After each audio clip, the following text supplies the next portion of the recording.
As you may or may not know, the Backpack Show tries to persevere no matter what's going on.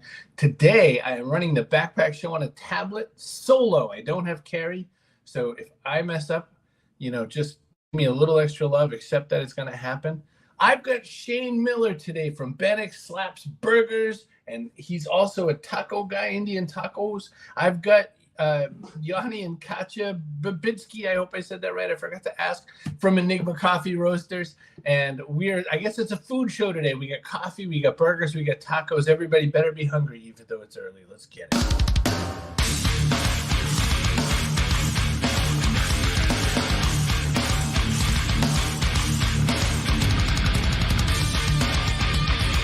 Backpack Show. Hey there, hi there. Ho there, I guess. I am in New York City today, and I brought only my iPad Pro. By the way, not a bad little product, but it's no Backpack Show studio, that's for damn sure. I'm broadcasting live from the One Hotels in downtown, not downtown, but New York City, not too far from Central Park. Went and saw the Toronto Blue Jays hurt the Yankees last night. That was delightful. They were saying, make it stop all the way to the last inning. It was super great. Shane's backstage showing me off his Blue Jays hat because he and I know. Hello, Leslie up in Maine. Glad you could join us. Sorry we missed you last episode, by the way. Hello to my biological father, Steve Brogan, and his lovely wife, Diane, who ostensibly gave birth to me. I'm going to do my ads because otherwise I'm going to forget to do the ads. You want to make a show like this, even if you're traveling? Get yourself some StreamYard. It's not a bad little thing. You can go to cbrogan.net/StreamYard to get one. You feel like making an audio podcast? The Enigma Roasters just launched their own video show. Maybe they got to do an audio companion with it. Go to castos.com. It's so easy to throw together a podcast. Johnny's a musician. How hard is it going to be? You want a .online domain? I mean, who wouldn't? Get a .online domain. Go to cbrogan.net/online. Use the code Chris. I guess all caps this time. Hey, hate Google? Who doesn't? Stick it to the man. Go to presearch.com. You can look stuff up on a completely new browser. That was made by a fella right after he found out that Google was doing mean things to small businesses. So that's how it's going to go. Let's see who else snuck in. Fred Faulkner the fourth. I heard some sad news, Fred, but I mean, maybe it's good for some new beginnings. Welcome on board. Good to see you, FF. Say hi to us some more. Listen, I'm going to grab Shane Miller. We're going to talk a little bit about these Bannock Slaps burgers. I've got to find out what that's about. I've got to understand about Indian tacos. And hello, Annette. Good morning to you as well. All right. I have to twice. Shane Miller, my man, welcome back. Welcome. Thank you. All right. Give me a sense of the Bannock Slap burgers. What makes them amazing? What makes them slaps so much? So it's a burger with an indigenous twist. So we do like deep fried fry bread. And so they come out nice, big, and fluffy. We cut those in half and we make them into delicious burgers. Shane, what nations do you represent at your company? Ilk Nation. So our nation comes from all the way up here, the northern end in Vernon, down through Kelowna, Osoyoos, down into Washington, Seattle, Idaho, Montana. We got a pretty big nation that goes across the border too. That is rather big. What makes it's important to you, obviously, to represent that forward in the products? You have Indian tacos, etc. Do you do any kind of education along with the food, or you just let the food speak for it? Well, yeah, when I get asked, definitely. Like, people have a lot of inquiring questions half the time, right? So, yeah, I do that. But I also get to speak a little bit on indigenous entrepreneurship, right? Because there's not too many people look up towards for that, right? So, yeah, so I get to educate all different kinds of avenues. We had a guy on our show, Tall Paul, who does that sort of work as well. He's helping people figure out their money. Because one of those things that happens is, you get your tribal check, from the government, you spend it as fast as you can, and then you think about what you're going to do for the rest of the month. And he's showing people kind of how to stretch it out a tiny bit. He also raps in his tribal tongue, and I'm going to forget what it was. I think it was Ojibwe, but he's a little more out east. But so you do the Bannock Slaps burgers. You have the Indian tacos. What else is on there that's an indigenous food that you serve, or is it just through those two items? Well, they're kind of like modern contemporary indigenous foods, right? So we did huckleberry pancakes the other day, right? Oh, wow. Do like breakfast sandwiches on Bannock. Like there's a whole different kind of twist. I could do smoked briskets. I could do chicken. Like all kinds of pizzas. I can make them into pizza burgers. Yeah, we can do all kinds of different stuff. But the food truck's been kind of getting neglected because I'm getting a lot of catering jobs. So. Oh, so you've been doing this mostly through the truck, but now catering has picked up big. Yeah. So that's nice. More catering. Let's see. So Chloe's just joined us from Scotland. So you're getting your coverage over there. Leslie says it sounds delicious. I mean, you could put kind of anything on Bannock, I would say. Yeah. And it would be a little better. Like some of the people coming out now are like, they're, specializing in the fancy stuff, but smoked salmon or whatever, smoked meats or whatever. Like I'm just soul food, burger, taco, You went through it kind of quick. Can you explain to people what Bannock is so that they start their mouth to water? So it's an indigenous fry bread. If you go on Bannock Slap Burgers and Indian Tacos Facebook page, you can dig through the pictures there, and you'll be able to see all different kinds of creations that we have. But it's a deep fried bread made out of yeast, water, flour, sugar, salt, vinegar, stuff like that. And you just let it rise. You deep fry it, and it's like an Indian donut. Some say just a deep fried piece of bread. And it's pretty popular amongst the elder group because it's something their grandmas and grandpas made for them when they were young, right? Yeah. No, my ex-wife had it over in Newfoundland as well. They would have it with some cod or whatever. They do a little bit of Bannock. Shane, I have one other question about that, which is that it seems like an interesting time for Indigenous peoples. I was thinking about the fact that Hulu is running the second season of Reservation Dogs right now. So some people, that's their first exposure. How do you feel about a show like that if you've had a chance to watch it? And what do you think that's going to do to bring more people's attention and awareness to what's still alive in tribal worlds? Like the awareness and stuff's good, but you got to give our youth people to look up to, right? Yeah. Like I'm 40. I just turned 45 yesterday. Happy birthday! Thank you. And then all my even to this day, mainstream TV, you never see a First Nation portrayed as a hardworking Indian. Like none of in the Tide commercials, the Canadian Tire commercials. Like we're underrepresented, right? Like so to see shows like Prey, that was supposed to be another good Indigenous one off Disney Plus there, and then the Reservoir Dogs and 3 of these other ones are coming out. It's like it makes me proud to be Indigenous. Like we're finally, we're behind 400 years. Like we've never been woven into any municipality, city, province. Like, we were oppressed people, but now we're getting our lives straight and making a march at being businessmen, right? I love to hear it. When you're not in the business of putting the food together and all that sort of thing, where do you spend your time? What's interesting to you? What do you get excited about besides the food? Still got a couple good years left. I mean, we play fast pitch up here. So me and my son play in all the local Indigenous tournaments they have or whatever ones around our area here. But that's our passion. We're a ball family, fishing family, hunting family. Nice. What's the fish that we catch the most out that way? Well, it all depends what you want. Like, so right now, I think the Chinook salmon are running up in certain areas where you could go rod. Oh, wow. I think not too long ago, we had a little run of the salmon from down south there. So you get a whole variety. Yeah. You get a whole variety. Yeah. All right. Let me just check a little more in the comments. Oh, Chloe says happy belated birthday, Shane. Thank you very much, Chloe. What'd you do for your celebration, by the way? Did you celebrate?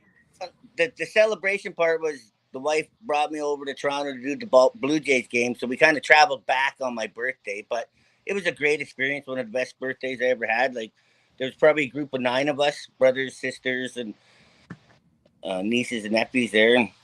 Perfect.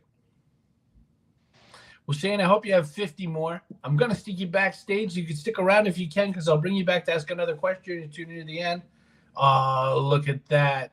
You just totally made it happen. Lori Jo says, hey, y'all. Shane, thank you so much. I'm stuffing you back here. Boop. Sorry. And then I have Katia and Yoni. We're going to talk a little bit about coffee. What's not to love about some coffee? Oh, I don't know how to hit my buttons. I made it. There you are. Katia, Yoni, how are you? Welcome, Enigma Coffee. How are you doing? Cheers. This is my favorite Friday so far today. Oh, cheers to you. I have iced coffee. Awesome. I have some hot coffee, actually an oat flat white. Oh, very nice, very nice. Nancy. Yeah, being fancy over here. You know, I was checking and I thought there were probably no other coffee makers in the world, and then I realized, oh, there's a lot of coffee makers in the world. Oh, damn. What the hell were you thinking? Like, this doesn't sound like a good idea. Did anyone warn you, stop doing this? Don't make a coffee company? You know what's funny? We actually started as an escape room company. I don't know if you know what escape rooms are, but basically it's a live game, right? Where people go and kind of like in groups, solve some puzzles, etc., etc. And I'll cut the story short. That basically we were called the Enigma Escape Rooms. And we were one of the first 5 companies in LA. We had a great run, like super blessed with, like, we had almost 100,000 people go through the experience. Whoa. We were operating, and from celebrities. Hey, Dimitri. Buildings. Huh? Dimitri just came and said hi. Sorry. Hello. We're stuffing the deck with some friends and family. I get you. Hello, Dimitri. And basically, one day Yoni was just going out to our parking lot to throw some trash, and someone who was also renting in the building, he's like, dude, what are you guys doing there? Because people are literally standing. We were on the 2nd floor, so he didn't really know what's happening. He's like outside for like 40 minutes discussing the experience, like saying how cool it was. And Yoni is like, oh my God, they're standing for 40 minutes. Like, they should be sitting somewhere. How about offer them some coffee with, like, That's how Enigma Coffee was born. And how it was born, yeah. And then he calls a friend, and he's like, and the friend is in the restaurant business. So he's like, look, I just want to get some, free equipment for, like as a trade-in. So I'll buy coffee. They'll give me free equipment. He's like, dude, what are you talking about? This is the most competitive business. You need the equipment. You need a Lamar Zocco. And he's like, Lamar, what? So from that point on, we like embarked on this journey of learning about specialty coffee, and it just rolled. Like, we dived so deep that it was just this exciting new adventure. First, we didn't roast, so we used to work with another private label roastery company, and their condition was you have to come and train as baristas, as the owners. And I was like, no, I'm just the owner. And they said, we want to serve our coffee, you have to come. It was actually one of the moment I turned on that steamer and I poured the latte art in about 20 minutes. I fell in love with this, and then we spent the first location. We spent in the first year, we spent half of the year doing the shifts ourselves, and that's how we met the first customers. We kind of developed the whole speed to quality ratio, barista training that we have, and so on and so on. Yeah, it was the best advice as anybody gave us, because you really should know your business like inside and out, and like having that skill where you actually can do it yourself. Not only people that work for you respect you way more because they know that you can do this, and also, like, when you're hiring people, who is better, who is needs more work and stuff like that. So it was an exciting journey. We started in 2016. Wow. Okay, so we have to dig a little bit deeper on this, because escape room, the requirements are that you make something that's a good enough puzzle that people don't hate you, but not a boring enough puzzle that they feel like they just ran through your room for a little while. That's one set of skills to come up with something like that.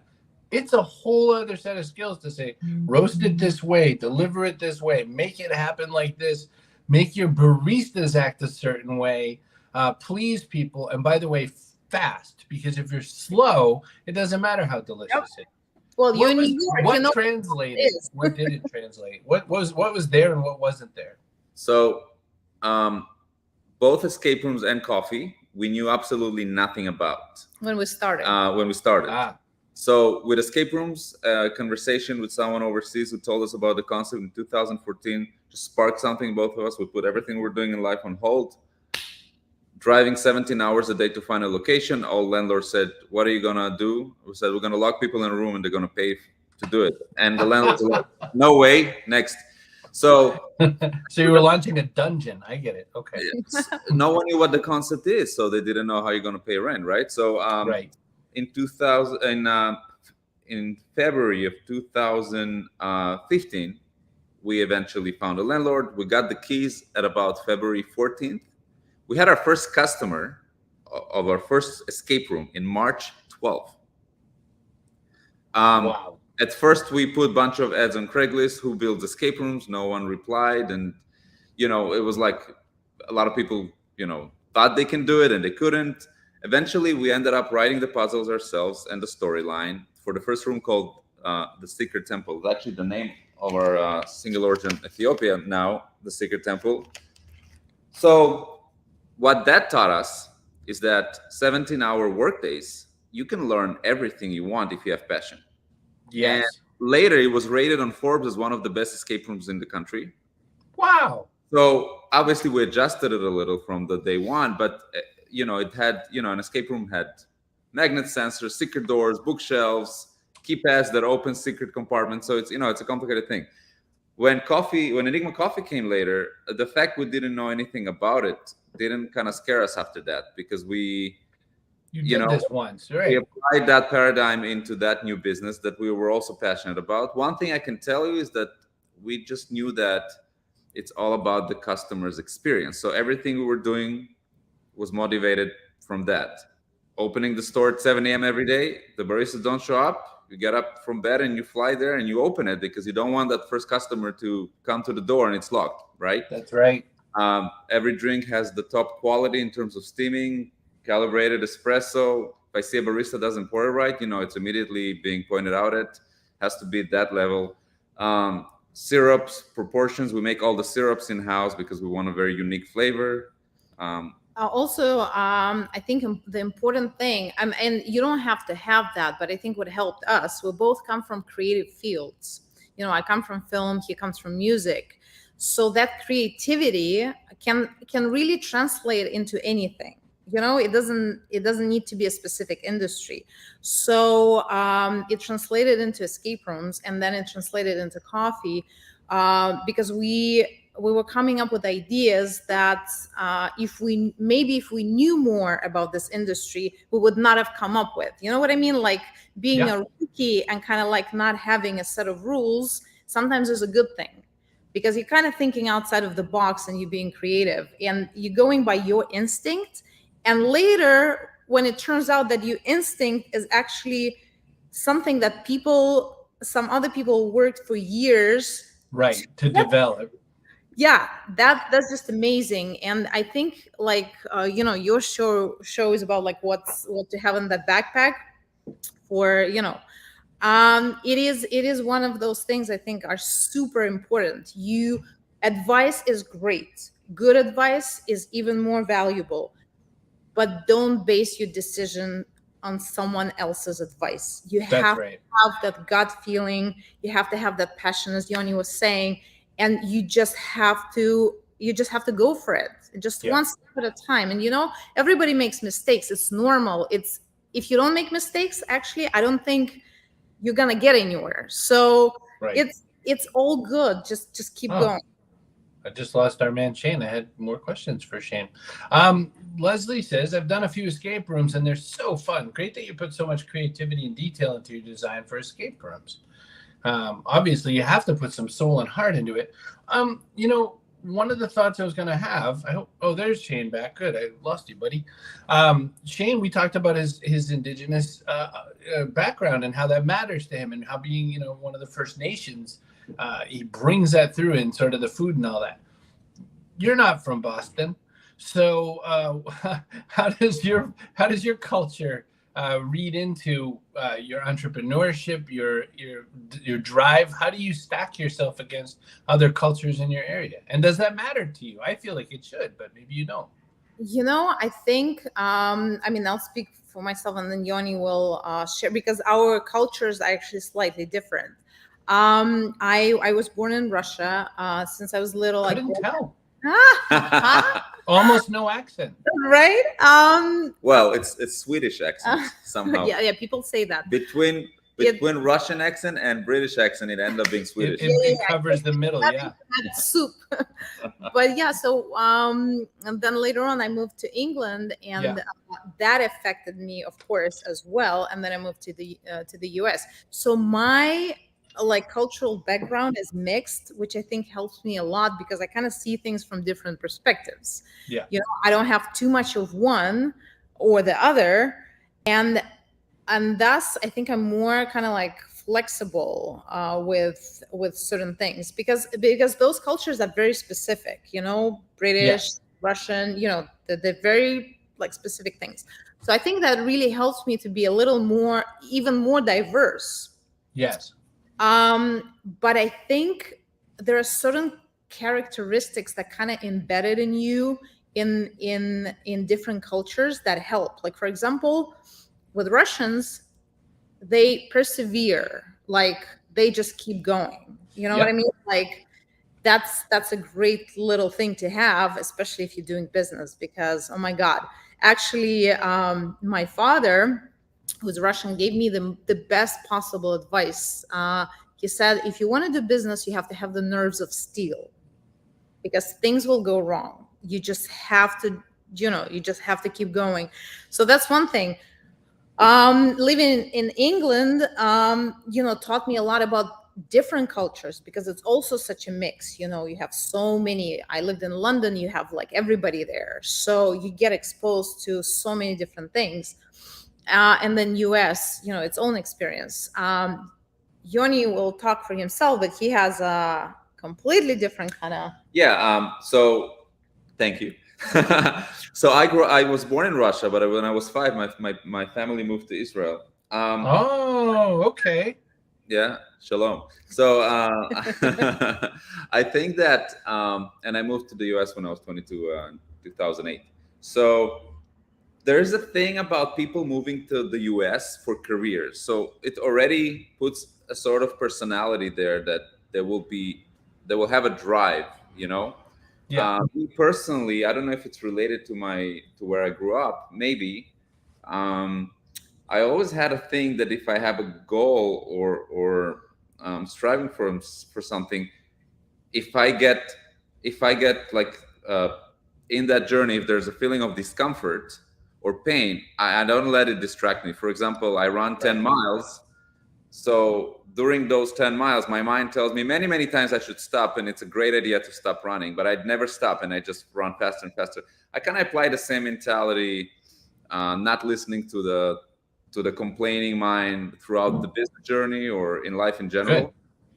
Maybe it was programmed into me when I grew up in Israel. I don't know. I can't think of the moment where it happened, but I kind of felt that I always was like that when I practiced guitar, when, Nice. For when I was studying for mathematics test. I hated math. No wonder we make coffee, right? All right. Annette says, what I'm hearing from Enigma of success is Yoni, passion, work, action. We can learn, and we're motivated by the customer's experience. And Katia, creativity and beginner's mind. So that's awesome. That's Annette's perspective on that. So I want a very brief answer if I can, because then I'm going to bring us all together. Katia, you mentioned films. Yoni, music. What kind of film work were you doing, or are you doing in and around making coffee? And Yoni, what kind of music would I be listening for? Yeah, so basically, I'm still acting, and actually, well, the thing is, I directed 2 documentary features before, so I'm, then doing a little bit of directing, have some acting projects. Actually, there is a show on YouTube called Escape the Night. And that's funny because they hired us as the escape room. It's a show that's produced by YouTube. Yeah. Right. As creators, we did the puzzle design for them for the 1st and 2nd season, and they actually hired me as an actress for the 1st season. Actually, the 2nd I did some voiceover, which was amazing because sometimes people if you're going into business, maybe you're not sticking to your Yeah. kind of dream and things like that. But it's amazing how those things collide. And also now that we started Enigma of Success, which is our new YouTube channel, we just launched our first interview with Cameron Douglas, the son of Michael Douglas. That's it's not acting, but I'm I'm doing your job, Chris. I'm being an interviewer, and Yoni comes in to roast some coffee with the guests and stuff, and it's super exciting and super creative. So like all those things, they just merge. Right.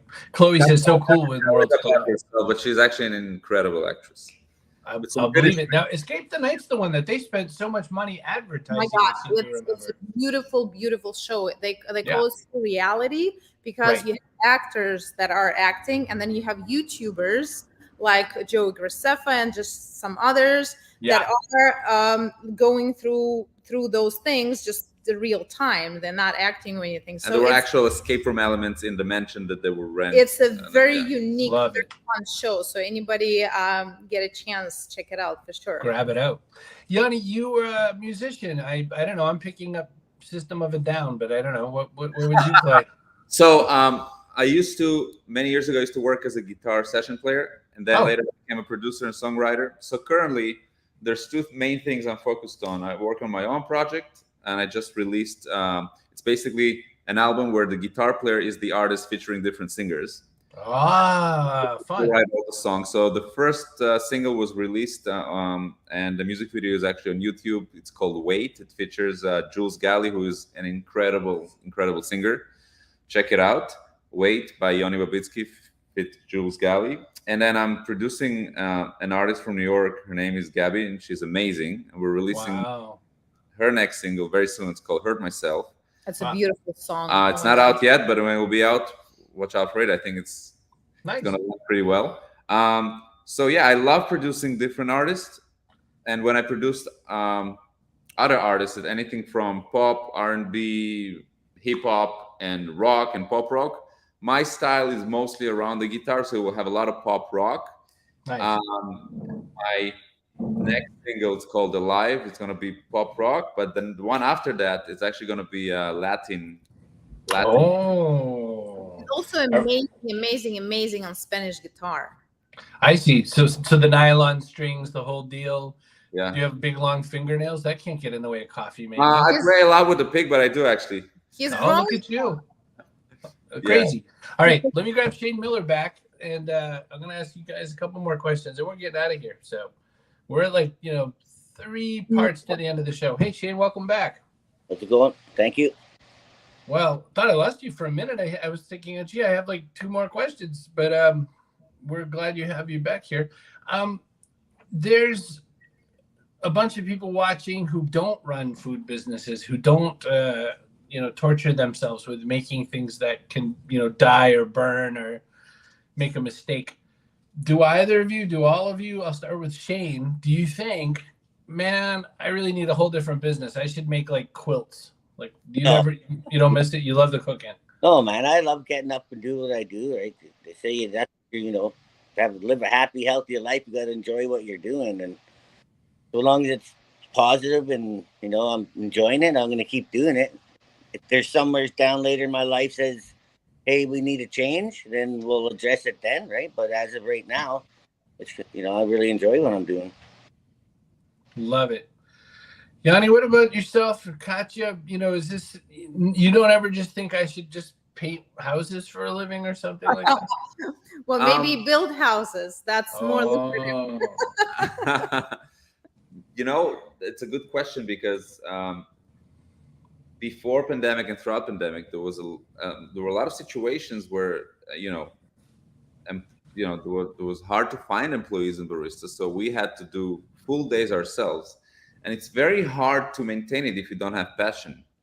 And we literally would wake up every day and be at the store at 6:30 to open it at 7. And I think it was one time, it was 3 weeks in a row, right? Mm-hmm. That together with the holidays and the pandemic, we were there for 3 weeks in a row, opening 6:30 and closing at 5 p.m. Oh, wow.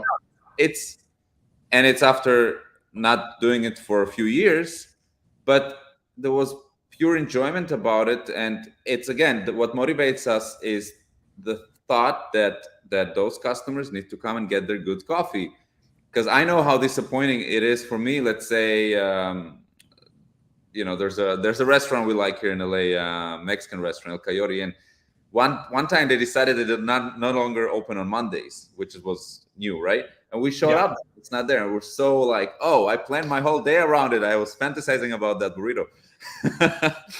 So coffee in the morning is such an important thing for people, and we're passionate about it. So yeah, we are.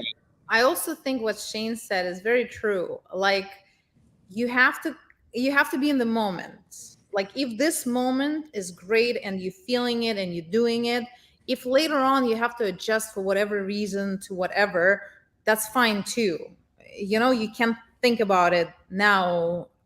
Just kind of like, if you feel the passion, keep going. Love it. My co-host Kerry is not available. Oh, Shane, 1 second, I'll come back. My co-host Kerry is out there in the world and not actually behind the camera with me. She says, I love this so much. If we could get Shane's Burgers and Tacos and Enigma's Coffee and Escape Rooms in the same. Kerry, by the way, is a master escapist. Kerry is a master escapist. There's a room not that far from her in Nashville. And she's earned some kind of I've done them all and then some badge. So nice. Amazing. Great job, Kerry. Hey, Shane, I'm sorry I cut you off. Oh, no, that's all right. I was just going to say, well, that's the beauty of entrepreneurship, is like you're chasing that idea or that dream. So like every day you're waking up, well, how can I make it better? And if you're not enjoying it, you're just like, then you're just wasting time putting energy into something that you don't think you're going to see through, right? I had one thought about that. I had just one little last question for you, Shane. Those trucks can get hot, and they're not. Oh yeah. They're not giant. I'm a huge guy, so like if I were in that truck with you, we'd be bumping elbows. What keeps you from not just pushing somebody else out of that truck if they're not the right kind of person? Or like, have you ever just given them a good elbow to get your energy out, or what happens? No. As a boss, you got to be good. So I'd be. Yeah, they'll be mean. But it does get super hot. Like, you got to think in the Okanagan here, it gets 41, 42. Oh.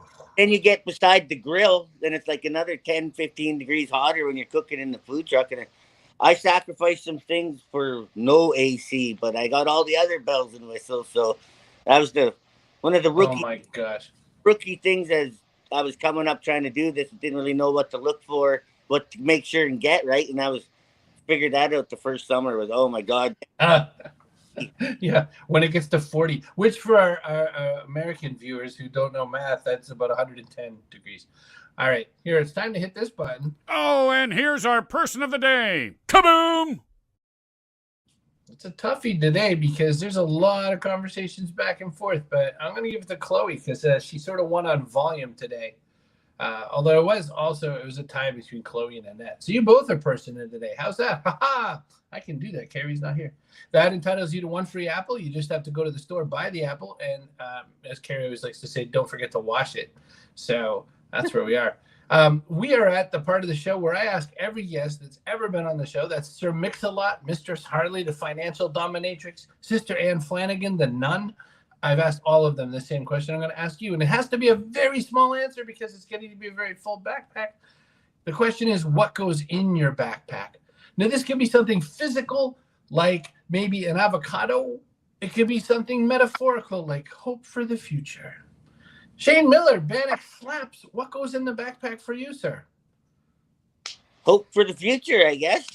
Oh, I'll take that. I mean, you could add your own thing. I'd throw in my backpack is my networking book. Like, that's a big thing with entrepreneurship is networking, right? Like having all these connections or resources that you might have to tap into later. Sorry, my God. Oh, we have a co-host on the show. Who's our friend? That's Hunter Manunters. Oh, I love Hunter. it. Yoni, Babitsky, Katia Hayes, what goes in the backpack? One at a time, something small. Oh, sorry. What do you got? Go. Stay grounded in presence because that's the only thing you have. I love that. Be here now. All right, Katia. I'll take passion and also put some water. Stay hydrated. Oh, in between the coffee, you have to do something. I always tell people I drink lots of water. There's just coffee floating in it. So, I was thinking about the fact that if we got some tacos, we got, got to have Bannock because, I don't care, the taco, whatever, God bless, but Bannock, oh my gosh, that was maybe some strawberry rhubarb jam on it. Oh my God, it goes well with coffee. I think we said. It'd be perfect with coffee. The only thing my grandmother would add to it, which is kind of weird because I don't think that many people would go for this, would be